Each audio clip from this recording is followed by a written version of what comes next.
Welcome to Soul of Travel podcast. Today, I am so excited to be joined by my friend and person who I am so inspired by constantly in my business, Elinor Fish, who is the CEO of Run Wild Retreats. And we have been so lucky to be connected to one another for the past few years through our common work at the Transformational Travel Council in their design program and just in their community in general. And so today I'm really excited to hear more about your business, some of the behind the scenes that I might not already know about, and to talk even more about transformational travel with you. So welcome to the podcast, Elinor. Thanks so much, Christine. I'm really excited to be here and have this incredible chance to talk with you today. It's awesome. Yeah, thank you so much. I always get excited for these conversations where I feel like it's someone that I feel like I know, but you also know that even though you spend a lot of time together talking about business and work, there's still all these things that are uncovered and still to be discovered. So I'm excited that this is a place to intentionally create that space of conversation. But before we start, I'd love for you to just introduce yourself to our listeners and tell them a little bit more about Run Wild Retreats. Yeah, I mean, this is a company that really I created just purely out of my own personal passion for running and travel. And it was a gradual process for sure. But back in like 2010, I was working for a running magazine, actually, because my whole thing was just about loving the sport of running and really being involved with trail running, especially as a competitive runner up in Canada. And then I had the opportunity to move to Colorado and work for a magazine all about running. And while I was there, I kind of started to recognize that there really weren't a lot of women doing the sport. So I thought, well, I should offer retreats to help, offer support for women to get comfortable running on trails and up mountains and through the forests and things like that. And so the first few retreats were really just about doing that. It was very local to me here in Colorado, and just a pretty simple format, but it was fairly soon into it that I started to recognize that the reasons why the women were coming had so much more to do there was so much more to what they were there to get than just the running, and so that started to really get me thinking about whether or not this could be something much bigger than just like a weekend running camp type of thing. Mm-hmm. Yeah, thank you for sharing that. I love how often we create businesses that serve ourselves first, which I think is the best way to do it, right? Because you know instinctively like this is something somebody wants because I really love it, and you would tend to think you're not the only person who's looking for that kind of experience, and you can also create something that's really really powerful because it's something that you're coming from a place of something that you're so connected to. So I think we'll probably talk a little bit more about that as we move through our conversation. So you mentioned that you loved running and a part of a little bit of your background, but I'd love to dive into that more. What were some of your early travel experiences? And also, you're really coming at this from a love of the outdoors and running. What were some of the things that kind of fueled your fire for those things and then began to lead you down this path toward Run Wild Retreats? Yeah, well, so I mean, my background, like a lot of people in running, I was introduced to it through school and ran all competitively through like high school and college. And so for me, initially running was about competition, right? It was about kind of this athletic pursuit. But then when I, later in life, I'm in my 20s, and then I get this dream job working for this running magazine, like I mentioned, and I got sent on an incredible assignment to Patagonia.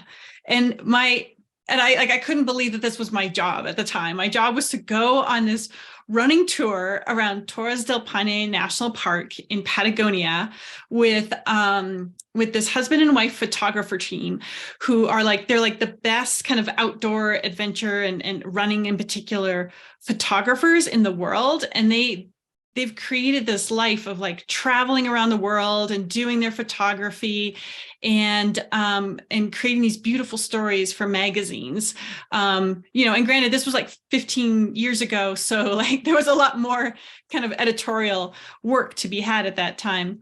So we were assigned to go work together on this project to take these, beautiful photos. I was the model in the photos, and then I wrote the article. And we did this huge 8-page story in the running magazine, in Trail Runner magazine.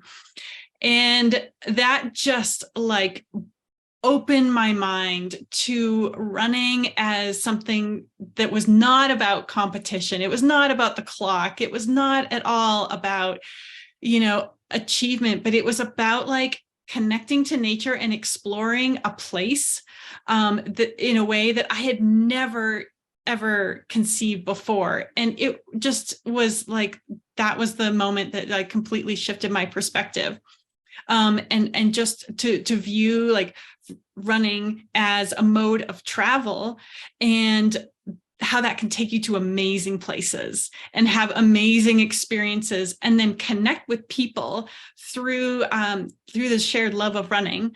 Because that assignment for the magazine, when we ran the Torres del Paine full circuit, it was like a week-long trip, and we were with a group of runners from all over the world. And so it was just this incredible thing where we had this shared interest in running as that common thread, that starting point for getting to know each other. And then, of course, you spend a week staying in refugios and eating meals and running all day with these people. You really get to know each other. And some of those people I still stay in touch with today. And this was in 2007. So just having had that experience, and then meeting people these photographers who had created a whole life around, following their passion and traveling the world, really planted the seed with me. And but it took a few years, before I actually started my own company, because that was a huge leap of faith. And so it was still a few years before I actually quit my full-time job and went all in on making Run Wild Retreats an actual travel company. So there was definitely, some progression leading up to that. But once I got there and I was ready to take the leap, it was a big moment for sure. But luckily it's paid off, and we're still here today. Yeah. Thank you for sharing that. I think that's such a powerful aha moment that you had, that, hearing that now, I can really see that experience, how that lives in what you create. So I think that's one of the coolest things about hearing people's stories and kind of knowing about what they do a little bit. You're like, oh, I really see how that informed this, or this informed this, when you're reflecting back on experiences in your life and how they show up in your business.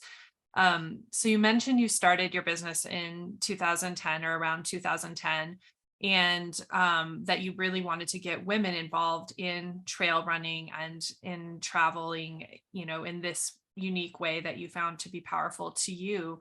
When you launched your business, what did the landscape look like for women-only travel and women's adventure or outdoor travel at the time? And what kind of response did you get, from other travel professionals, or even from communities that you started to market these trips to? Yeah, that's a good question, because to be honest, I was pretty naive, I would say, about kind of the travel industry. I'd worked in tourism marketing for a DMO up in Canada, actually, for Banff Lake Louise and Banff National Park. So I had that experience of marketing a destination.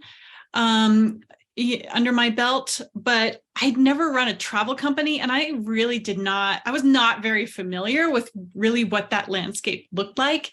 And I don't think I wasn't really familiar as to whether or not there was a lot of like women only travel companies out there, but I just knew that for the kinds of experiences I wanted to create, that there was something about that women only group dynamic that was just so special. And I just knew it was going to be part of our formula. And I knew it was going to be what our brand was all about. And I did know that there were other running travel companies out there that had been in operation for a long time and doing, running focused group travel for men and women. And that was totally cool. But I knew that what I wanted to offer was going to be something just definitely more intentional. And this was before I had the language and understanding around what transformational travel was. So I wasn't thinking about it that way, but I did know that the dynamic and the connection between the people on the trip was really key to the whole experience. And so for me, it became very clear that I really wanted it to be a women only setting. So that's what we've been committed to since day one, and still are, and will always remain that way for sure. Mm-hmm. I wonder for you what you thought what that is actually bringing groups of women together, because I know I obviously also have a business focused on small groups of women, and for me, part of that, speaking of building something for yourself, is that I really craved the space for connecting with women, and I would notice, maybe doing a different sort of business trip, the way that the women even spending a week together working in a destination to create some sort of program for them, like spending the time together as women traveling, ended up being the thing that I was really just like holding on to. That was the special part of the experience. And then I realized, that I really missed things like women's groups from high school or college, or even, like summer camp, or those moments in time that you don't have as an adult that really create space for connection and learning about one another and just showing up as yourself in a different way than you do in your daily life. But what do you think is kind of the magic of the gathering of women and traveling together?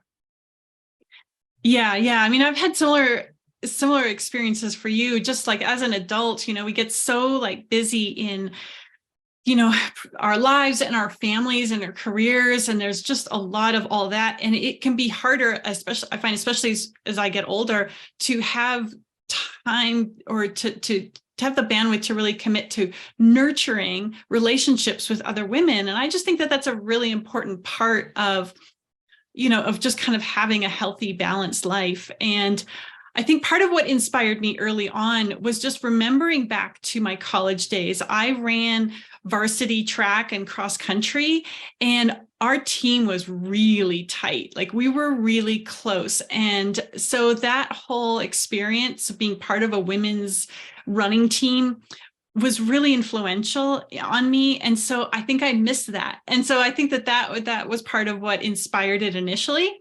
But then, of course, as I was doing more and more retreats, it was just so clear that when you get a group of all women together, even if they're complete strangers on day one, they don't stay strangers for long. And it can be just incredible, the kinds of conversations and common threads that can emerge. And it would just always be so special with every group. And so it just always, felt really good. And, and I think really goes a long way to creating that safe space. And safe, I mean, in a number of different ways, like a space, safety in meaning that you can just express yourself naturally and not feel like you have to change who you are in order to try and fit in. But we really want people to just feel that they can be themselves. And then also safe in in that they don't have to worry about being like left behind or, being too slow of a runner. We really want the women to feel safe and supported, and not worry about being kind of like the odd one out in any way, whether it's just because of their running ability level or maybe just how, their level of comfort of being in a group. So all that kind of comes into play in terms of, how intentional we are with kind of designing the trips that way and making it really comfortable place for women to come to. Yeah. And it's kind of interesting that you mentioned the not wanting to be the one holding up the group or be the slowest runner or whatever, because I think that's something I hear so often is like, I'm sorry, I'm going to be the slow hiker. I'm going to be the one in the back, or I'm going to be the person doing yoga that's not flexible or doesn't know what I'm doing. Or, it's interesting how women kind of create that label for themselves or that space for themselves, maybe. And what I've noticed in groups too is how well people start to support one another and like create space for them to be okay with being the person that maybe is the person running last, because there's always going to be one person running last no matter what happens, right? Or when you're hiking. And then also kind of shifting the dynamic to realizing that as a group, how important it will be to everybody that everybody finishes or succeeds or completes. And then it doesn't matter who's in what position, but it's like about that group coming together to all succeed. That I don't know if that's unique to groups of women, but it's definitely something that I've felt and have seen be the most powerful element, is that kind of completion or that group coming together to support each member of them. Have you felt anything similar to that in your groups?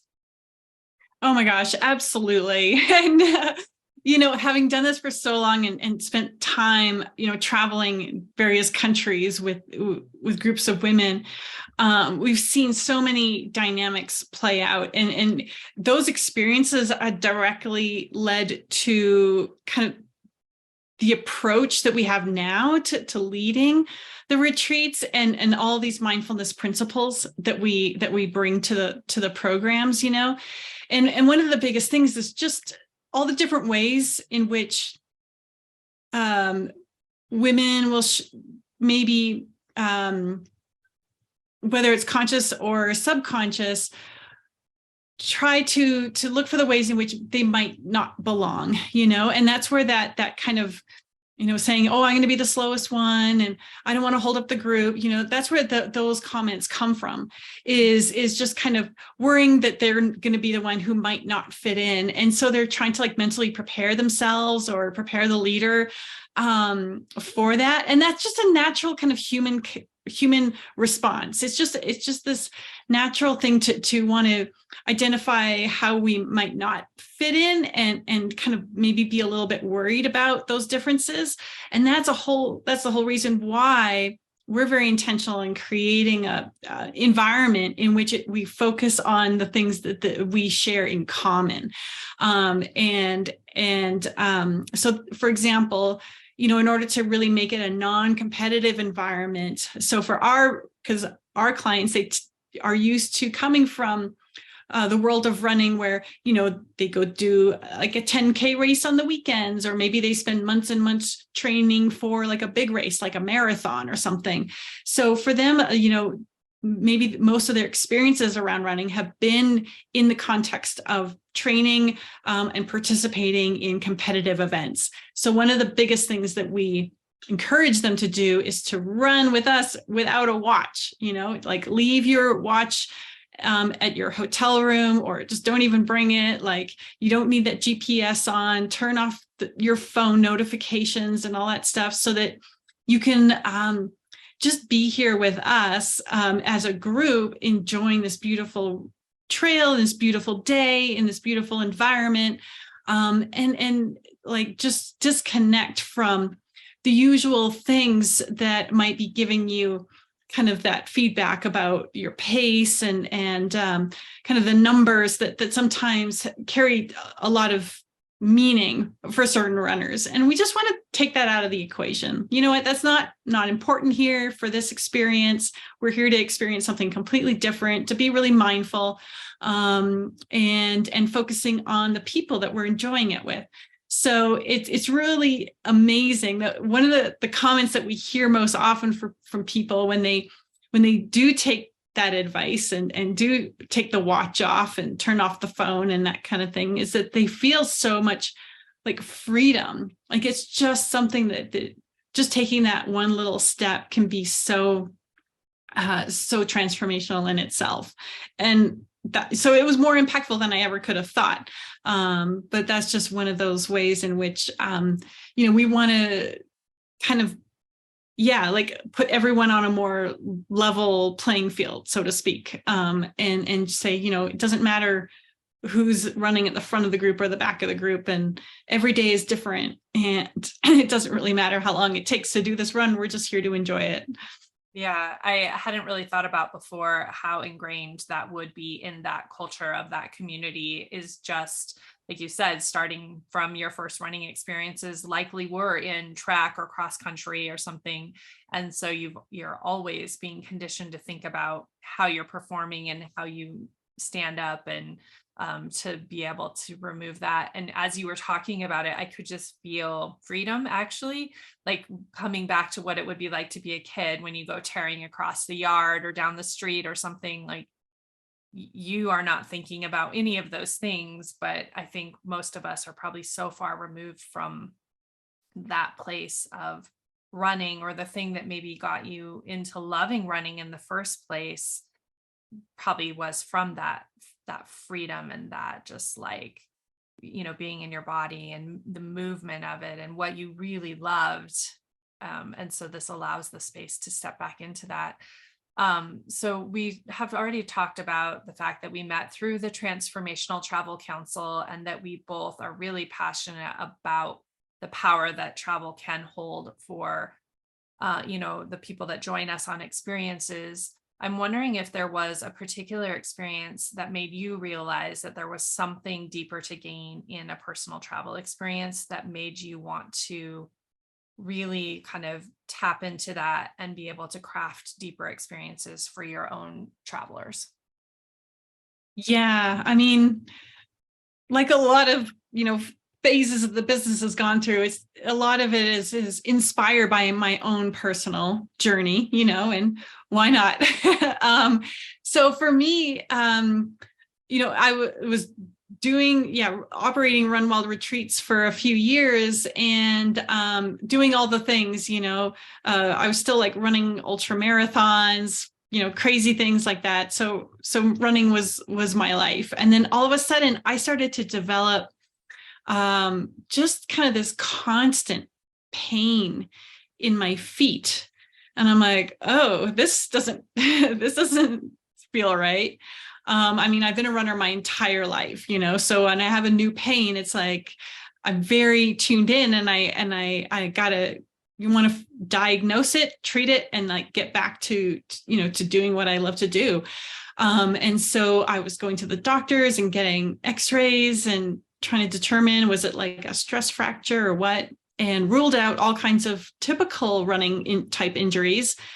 And eventually learned that really the problem was that I was developing arthritis in my feet, and that it wasn't going to go away, and that it was only going to get worse over time.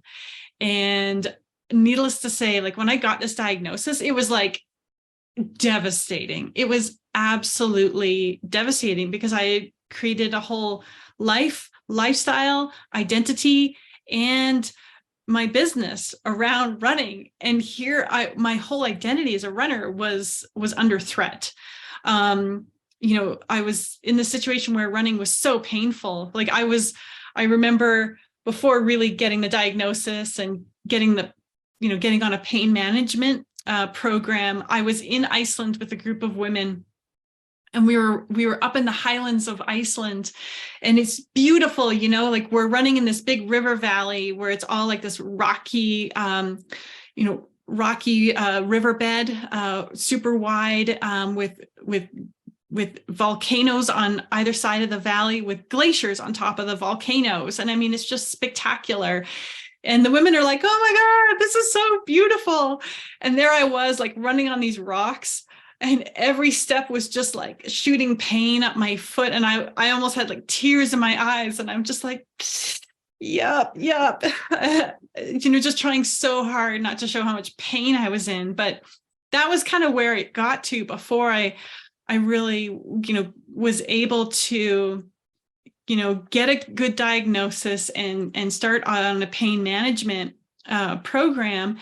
And then too, like, just try to find some peace with what this meant for myself as a runner for the rest of my life, and how on earth I was going to continue having a business that was all reliant on me being able to run.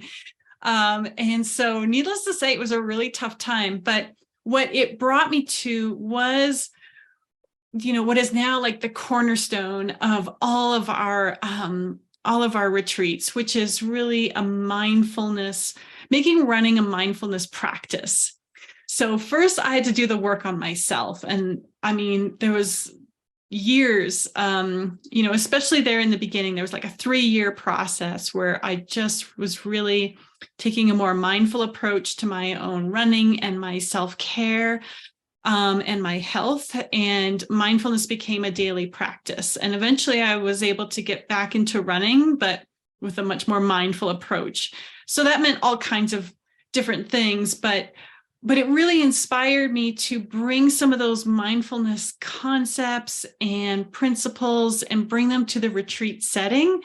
Because I kind of realized that, like, not everyone is dealing with, chronic illness the way I am, but almost all of us are affected by some degree by stress, and that stress takes a toll on the body and the mind, and how these mindfulness practices that we do when we're on the trail and throughout the whole time that we're traveling, how can we be more mindful, on each day, and with all these different activities that we're doing. That it was so powerful for just kind of like taking away the stress and really helping us get more present with what we're doing and just get more enjoyment out of the whole experience.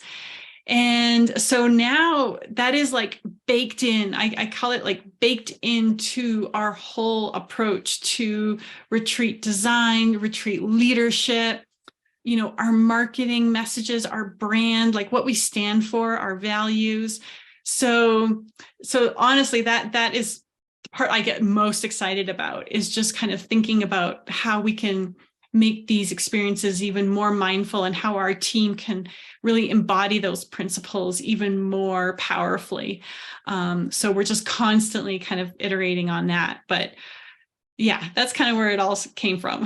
Yeah, thank you so much for sharing that. I think that was such a incredible thing that you were able to witness in your journey, and then kind of say, okay, here, this might also be valuable. And I would love for you to share a little bit more about this process, because I'm sure if you have found that not all of your travelers are coming to you really seeking a transformational experience, or maybe none of them are, but we can kind of subtly take them along this experience. And, as we both know, that they'll kind of get out of it what they're meant to. It doesn't mean like everybody is going to have the same experience, even at the same time doing the same things. But what are some of the elements you mentioned, taking off your watch when you're running? What are some other things that you do to help travelers be more present, and that you also do to create space for reflection, and how that really kind of moves people through this journey as they're taking one of the experiences with you?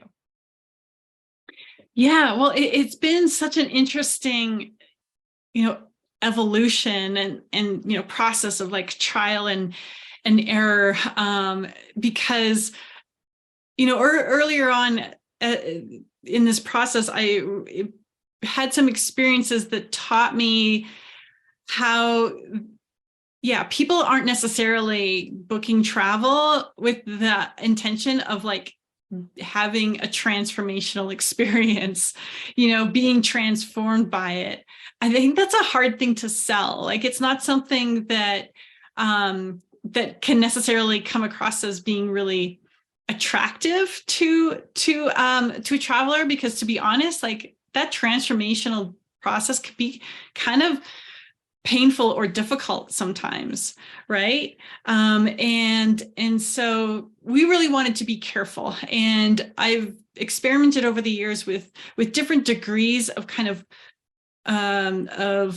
different degrees of highlighting the mindfulness aspect of our retreats. Like, for a while there, it was like front and center, like, this is a mindfulness retreat, and people would so often sign up and say, I'm really just here for the running, I'm not really here for the mindfulness. And I'm like, okay, I don't really get this, but this is interesting feedback. And so what I really learned over the years is really give people what they really, really want, but then bring in the elements that are really going to serve them most powerfully. And so I knew that, like, having these mindfulness aspects of them, like asking them to take their watch off, was going to be a big deal. But of course, the traveler isn't thinking about that. They're like, well, what am I going to see? Where am I going to go? Where are we going to stay? How many miles are we going to run every day? All that kind of stuff. And so we had to kind of, present that first, but then without really highlighting them, we would then also, like, have ready to go and would kind of roll out during the course of the retreat, these mindfulness principles and ideas, right? So like, another one is just, we do a lot of, like, embodiment sort of exercises, just really simple things, like at the start of our run, especially on the first few days when people are still just trying to acclimate to the new place and the group, and get comfortable with the whole place. Things like just becoming aware of maybe where they're carrying tension in their bodies. So we do, like, body scan, and we work on posture and that sort of thing. And really, these are exercises that are just really trying to help people kind of get out of their minds and, like, all the things that they might be thinking about or worried about, and just more into their bodies. And that helps get them more present and grounded in the place and with the group. And that goes a long way to creating that feeling of connection with the group and dialing down any kind of stress or anxiety that they might be feeling. So that those are actually really powerful exercises. And then another one is, sharing circles. So that is where, usually a few days into a retreat, the retreat leader will, get everyone together, we'll sit down in a circle, and people will have an opportunity to share a little bit about kind of what they're experiencing so far. And we try to make it very much about sharing what's happening here and now, and not, it's not like, tell us your life story. But really, it's just about, again, sort of cultivating some present moment awareness and checking in with people and giving them a space to just share what's on their mind with the group. And that can be a really powerful exercise, again, because when people voice things that they saw or felt or noticed or learned, it helps build that connection. People are like, they realize that they have so much more in common with the other people in the group than maybe they would have assumed otherwise. So those are a couple of the things. And another one of the things that we use, because not everyone is really comfortable speaking or sharing in a group setting. And so the Transformational Travel Council has this beautiful journal that they make available. So we offer that journal to our clients as well, so that they can journal to themselves in private. And we encourage them to do that, leading up to the retreat and during the retreat, and to continue doing it after the retreat, for their own, sake of self-reflection and just kind of getting in the habit of pondering and putting into words the experiences that they're having, because they might uncover something that they had really no idea would come out. But that's where transformation happens. It's not something that we create. That's the one thing that I definitely learned along the way. Yeah. I love the idea, talking about finding language for things, slowing down, just getting into your body. Because I think we all know that we spend most of our time not there and not doing that. And even as people who think about this a lot, we see it, I think, even more in ourselves, that we're like, oh my gosh, I'm doing this thing that I know isn't good for me, but I'm like cranking out in my business, and I'm not resting, and I'm not pausing, and I'm not reflecting. And then we feel it. So like really creating the space for that to happen. And I even think the contrast in running, it must be so interesting, because you're thinking literally about moving, right? So then even slowing that down, there's such a beautiful contrast between those two things, that I think that is powerful. And then, you mentioned in a group, I think one of the things that makes this type of experience so powerful in a group is if you are struggling, kind of voicing something that you have felt, or you don't really understand how something you saw impacted you, and someone else maybe puts words to it, it like releases that thing within yourself. And now you have words for that. And it's so powerful. And I think like in a group, you kind of teach each other how to like have that journey within yourselves. And also kind of going back to the point where if you have 8 women all doing this same trip, 8 women are having completely different experiences. But yet, if you sit down together and kind of process it, you're also learning through 7 other people's experience. So even if it wasn't yours, like you're kind of absorbing some of the power and the momentum of whatever they're experiencing. So I think for me, that's one of the most amazing things to witness, is just like watching some of that happen, or seeing other people grow even through other people's experiences. But how have you seen maybe that happen as well in the group dynamic? Yeah, well, what's interesting is I've done so many of these retreats over the years, and every single group is different. It's never been the same twice. Sometimes there's moments of awe, or just a breakthrough, like where someone just like achieved something that they never thought they could do, like run to the top of a mountain or something. Or they're just such in awe of the beauty of the place that we're in. That it just like, it literally brings tears, and sometimes people are just like crying tears of happiness. And that is such an amazing thing.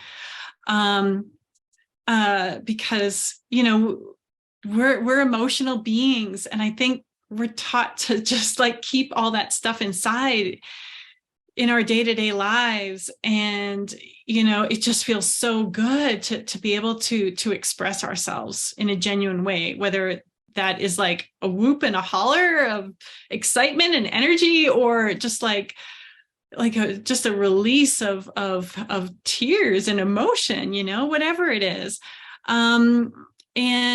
And so it's always interesting. Like you never know what you're going to get. And that's what keeps the work so fascinating for me. And for all of our retreat leaders now that we have a whole team of them, we constantly like share experiences, so that we can kind of hear, hey, this is how things went in Iceland, and this was how the clients responded, and or another group, hey, this is what happened in Spain, and this is how they responded, and so we're constantly kind of sharing those experiences in order to learn from one another, and get more insights into how our clients are showing up. Because that also teaches us a lot more about what we should be doing to help prepare them for this kind of an experience. Because like, as I've been saying, we don't make the transformation happen. It's all really up to the client. And so we've actually been putting a lot more work in the last couple of years into what we ask the client to do before they come on the retreat. And that seems to have a big influence on their degree of transformation once they're actually on the trip. And so that's been a really interesting process to develop too. And based on some of the Transformational Travel Council curriculum, we developed a video called Travel with Heart, using the acronym HEART. And so that's those 5 qualities. Let's see, humble, engaged, resilient, thankful, and thankful. I'm like, wait, what number did resilient, aware. Yeah. So I got them all in there, not in order, but yeah. So those qualities, we present them to the client in the format of a video before the retreat.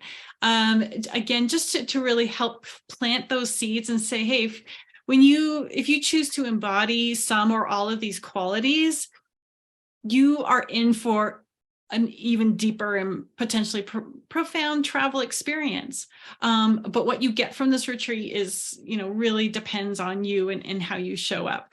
So we do, want them to get the most from it, but we can't want it for them more than they want it for themselves, right?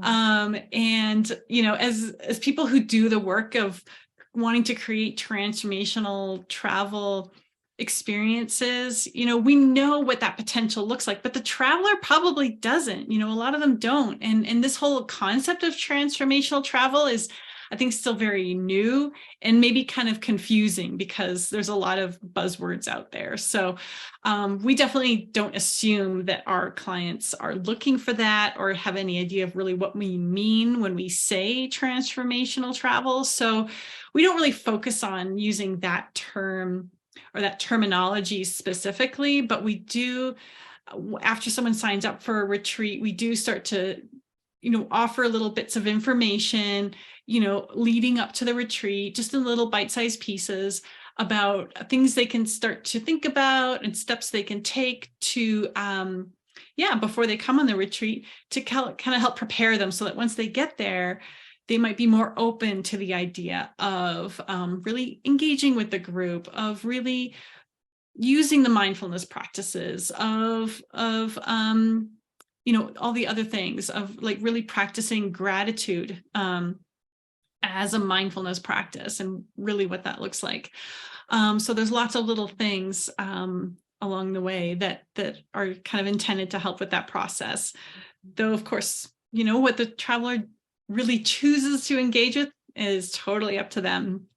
Yeah, it's such an interesting place. And I know, you mentioned that we can't really want the transformation for them more than they want it for themselves, even though, like, I know myself, we do want it, right? Because we've felt it or we've seen it in others. Like, really, we do want it for them, but you can't just be like, this is what shall be the outcome, because it is so personal. And so it's such an interesting space to be in when you're creating an experience, because like, I really am creating moments where I know there's the possibility for that. And like, I really want them to feel that feeling or know themselves in that way, or, evoke that within them. But like you said, there's nothing that says it will happen, because someone has to be open and ready. But I love how you said, you invite them to embody these characteristics, because once you kind of open that door, then you're like, okay, like if they just pick up on this one thing,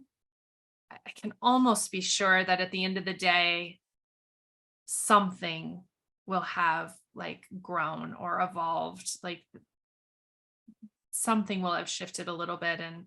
And then creating the space, like we mentioned, for reflection, then people can kind of ease into that a little bit more. But I'm wondering, you said you aren't super marketing forward, or, you're not saying like you will have a transformational experience. At the end of the day, what kind of feedback do you get? Do you have a lot of people that then do notice that they have had this shift because they've gone through this process? What does that look like on the other side of the experience? Yeah, I mean, that's a great question, because like how do we know, or how do we kind of measure that? When we do get, of course, we ask for feedback after the retreat, or, and so sometimes we hear it like on the last day of the retreat when everyone's saying goodbye.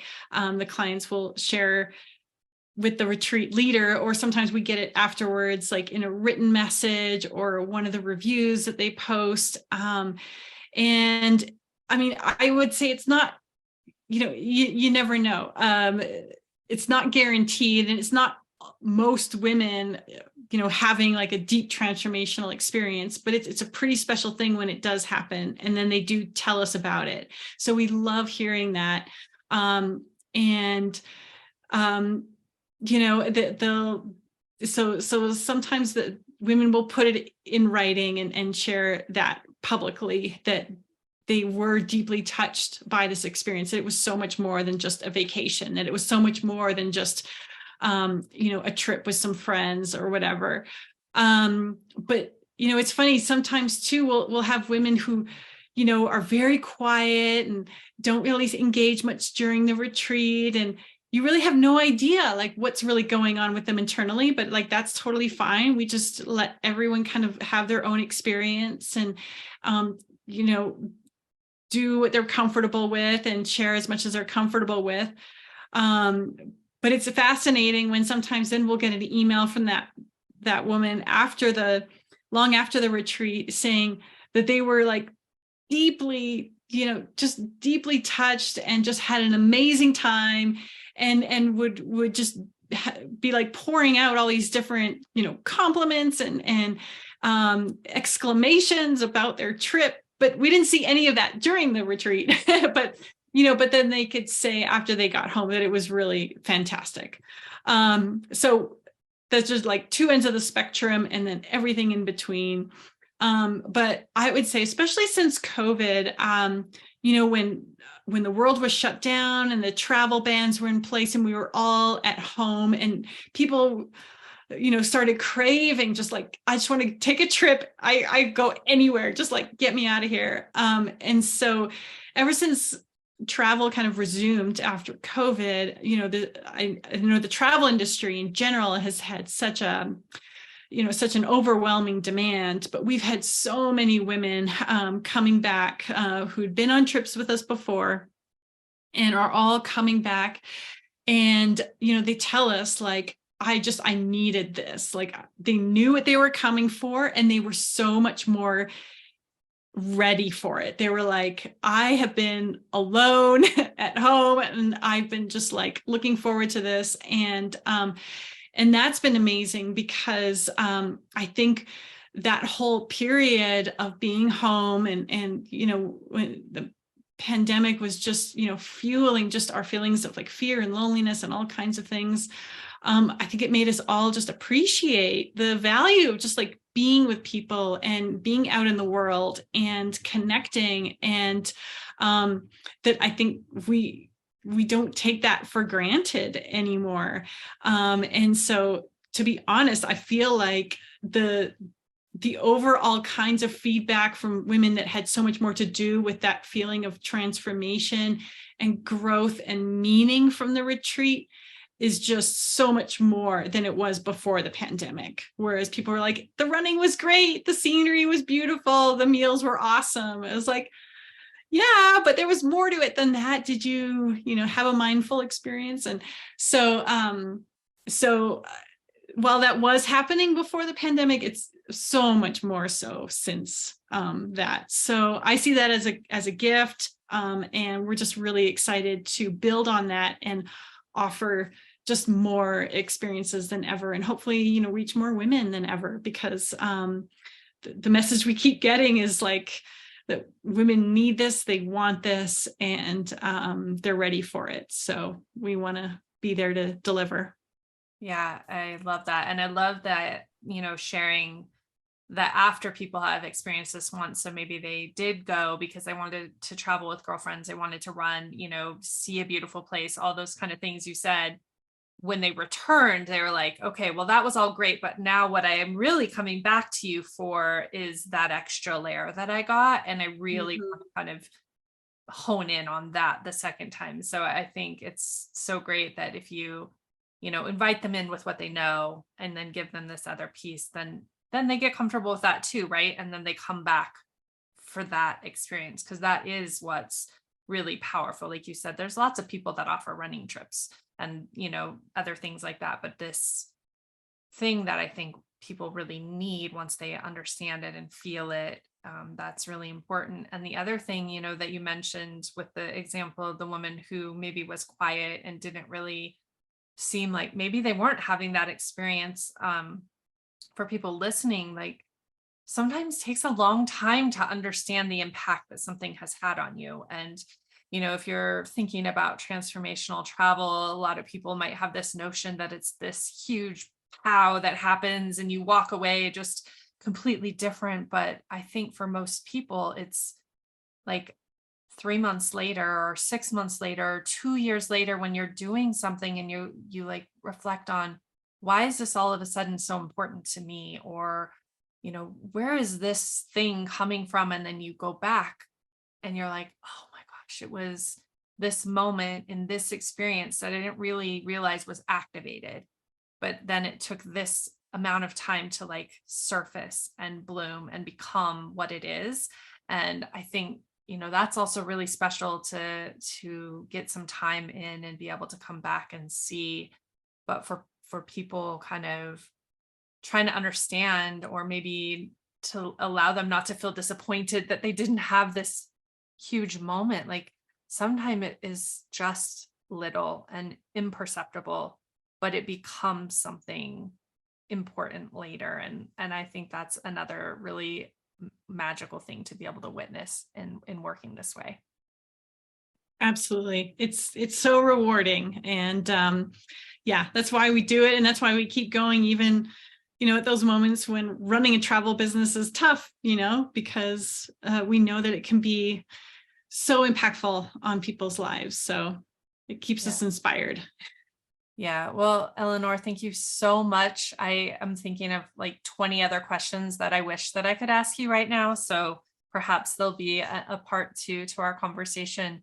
But before we end, I just have a series of 7 rapid fire-ish questions, which I know you listen to the podcast, so you're probably familiar with some of these, but we'll jump into those.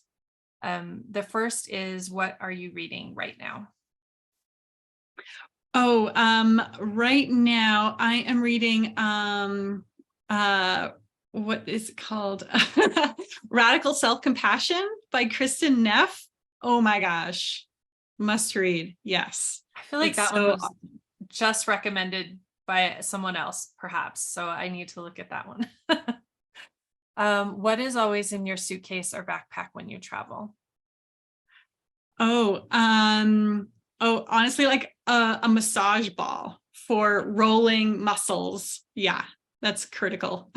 I actually just was gifted one of those at a women's travel event recently that's made out of cork. So it's really nice because it's super light, but I had the worst kink in my shoulder from flying. And I was like, I wish I had one of those travel balls that all these people always talk about. And I got one and it was miraculous. And so now that is also always in my backpack when I am traveling. Good call. So to sojourn is to travel somewhere as if you live there for a short while. Where is a place that you would still love to sojourn? Oh, that I haven't been to yet. Sure. But oh my gosh. I guess Bhutan. I'm really intrigued by Bhutan. We've got a group there now, but I haven't been yet myself. So I want to go there. Yeah. It looks amazing. Yes, I agree. That's a place that I feel like has some real special energy that I would love to explore. What do you eat that immediately connects you to a place that you've been? Oh gosh. Honestly, like really gourmet olives remind me of being in Spain, where I am just crazy for Mediterranean cuisine. And so I buy the most expensive olives you can get at the grocery store in the hopes that I can feel a little bit of that. It's never the same, as the olives they have in Spain, but I can pretend for just a moment. Yeah. So I'm getting ready to travel for a year with my girls. And one of the first places we're spending a long amount of time in is Spain. And just yesterday, I was thinking, I cannot wait to eat olives in Spain. I don't know why, because I have not yet done it, but apparently that is the right thing to be wishing for. Yeah, yeah, it's amazing. Who was a person that inspired or encouraged you to set out and explore the world? Oh gosh. Well, uh, so many people. I would say my grandmother, to be honest. She was a world traveler and a very independent woman. And so, yeah, I think that even though she didn't travel much, by the time I was, a young adult, but I knew that about her, and I think it kind of influenced me in a kind of a subconscious way that Yeah. that is just what kind of independent worldly women do is travel. Mhm. If you could take an adventure with one person, fictional or real, alive or past, who would it be? Oh. Um, I did not think about this in advance. So it's such a good question. I can't even imagine. Well, this is going to sound crazy, but like I've been reading a lot lately about ancient Egypt, and I'm just kind of fascinated by ancient Egypt. And so I would want to go on a trip with Cleopatra. I mean, she sounds like one badass woman, and I bet it would be interesting to Yeah. do that. I'll have to look for and share with you. There was a Egypt exhibit at the Natural History Museum in Denver, and I picked up a book all about like women in the history of Egypt, because I was really curious about all these other female figures in that area. So I'll have to share that with you, because I think, yeah, Cool.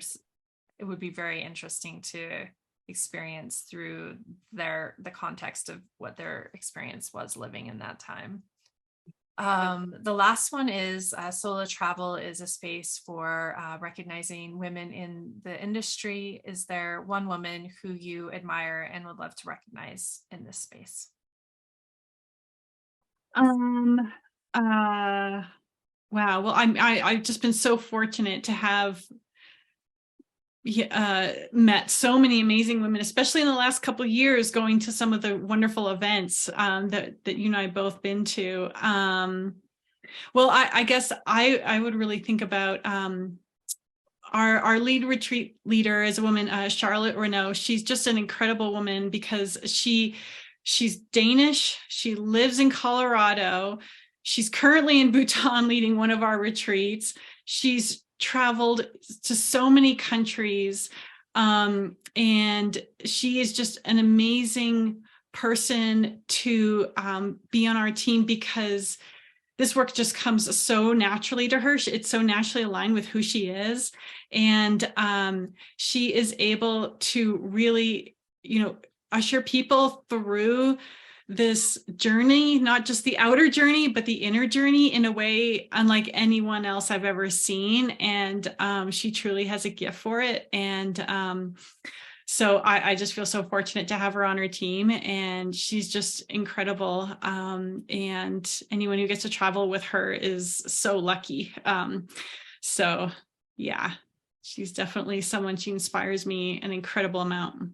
Thank you. Thank you for recognizing her. And I also love that you recognize someone on your team. I think that's been one of the most amazing things about growing a business is like the people that you get to kind of bring into your sphere and work with, and I think the intentionality that you can put into that as you are starting to work with people, and like corporate culture, which is one of the questions I had wanted to ask you that will have to be a part two. But I just think there's something really to be said about that experience too, as a business owner. And so I love that is who you mentioned. Well, thank you so much. I have really looked forward to having this conversation, and I'm so grateful that you were here to spend this time with us today and with my listeners. So thank you. Thank you. Thank you, Christine. It's been an honor, and I've really enjoyed the conversation. So thank you so much.